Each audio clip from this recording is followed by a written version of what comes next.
Morning সবাই। দেখো আমি গরম ভাত নিয়ে বসে গেছি, নুন দেওয়া আছে, আর সাথে দেখো পুচকি একটা লঙ্কা। এই খেয়ে দিয়ে বেরোবো কাজে, জানো আমার ভিডিও শ্যুট করতে, ডান্সের ভিডিও। তো এখন এই খাওয়া দাওয়া করছি, আর এই খেয়ে আমি ভীষণ হ্যাপি। অনেকে বলবে এই খাচ্ছ, এই খেয়ে খুব হ্যাপি আমি। এই গ্রামে এইভাবে থেকে দারুণ খুশি আমি।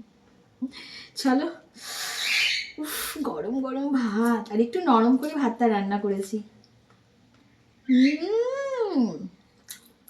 লঙ্কাটা দিতে হবে, লঙ্কাটা এত পুচকি লঙ্কাটা ভাঙতেই পারছি না, আর গরম ভাত তো হাতে ধরতেও পারছি না, না ধরলে তোমাদের দেখাতে পারবো না। চলো চলো চলো আসি, 1 মিনিট হয়ে গেছে।